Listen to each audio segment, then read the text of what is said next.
ইতিমধ্যে সত্ৰ আয়োগ গঠন কৰিছোঁ আৰু তাৰো আমি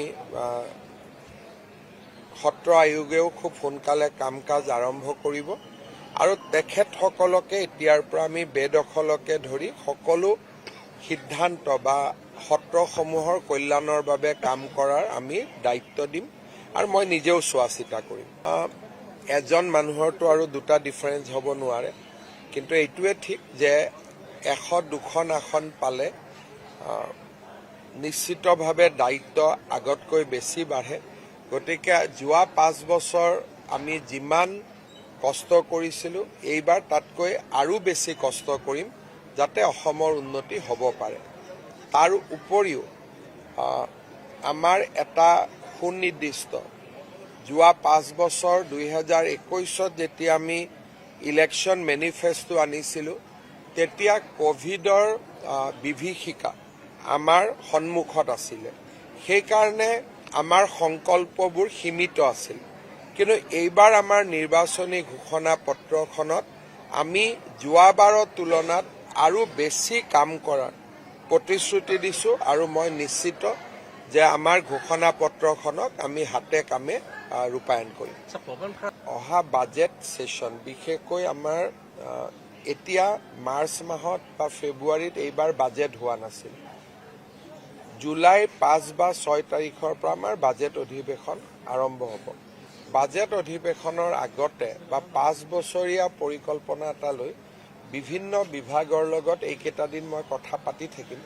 বিশেষকৈ যিবিলাক পেণ্ডিং প্ৰকল্প আছিল বা যিবিলাক প্ৰকল্প আমি ভাবিছিলোঁ কিন্তু কৰিব পৰা নাছিলোঁ বা ইলেকশ্যন প্ৰচাৰৰ সময়ত ৰাইজে যিমান নতুন আমাক কথা ক'লে, নতুন পৰামৰ্শ দিলে, এই গোটেইবিলাকক সামৰি এইকেইটা দিন মই বিভিন্ন বিভাগৰ লগত আলোচনা কৰিম যাতে বাজেটত আমি যিমানখিনি পাৰোঁ ৰাইজৰ পৰামৰ্শ আমি সন্নিৱিষ্ট কৰিব পাৰোঁ।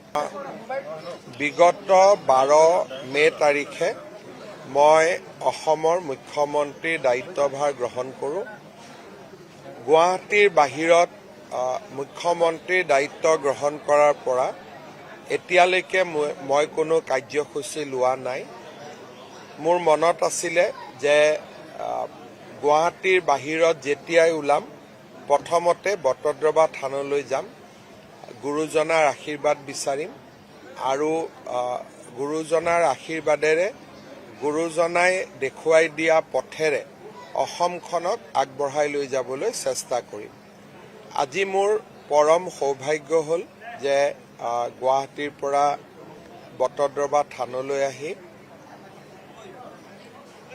ভাগৱতৰ ওচৰত শিৰ নত কৰি প্ৰণাম কৰিলোঁ, গুৰুজনাৰ আশীৰ্বাদ ল'লোঁ আৰু তাৰ লগতে ইয়াত উপস্থিত ভকতবৃন্দৰ লগতো কথা বতৰা পাতিলোঁ, তেওঁলোকৰো আশীৰ্বাদ নিৰ্মালি গ্ৰহণ কৰিলোঁ। মহাপুৰুষ শ্ৰীমন্ত শংকৰদেৱে এনে এখন অসমৰ কল্পনা কৰিছিল যিখন অসমত সকলো জাতি জনগোষ্ঠীয়ে এক সমন্বয়ৰ মনোভাৱেৰে সমন্বয়ৰ সুন্দৰ পৰম্পৰাৰে জীৱন যাপন কৰিব পাৰে আৰু এখন শান্তিপূৰ্ণ অসম য'ত আধ্যাত্মিকতাৰে পূৰ্ণ হৈ থাকে আৰু য'ত নেকি সকলো মানুহে নিজৰ নিজৰ ক্ষমতা অনুসৰি আগবাঢ়ি যাবলৈ সুবিধা পায়। মহাপুৰুষ শ্ৰীমন্ত শংকৰদেৱে দেখুৱাই যোৱা পথেৰে আমাৰ চৰকাৰখনে কাম কৰিব। বটদ্ৰৱা থানলৈ আহি গুৰুজনাৰ জন্মভূমিত থিয় হৈ সেই সংকল্প মই আকৌ এবাৰ গ্ৰহণ কৰিলোঁ।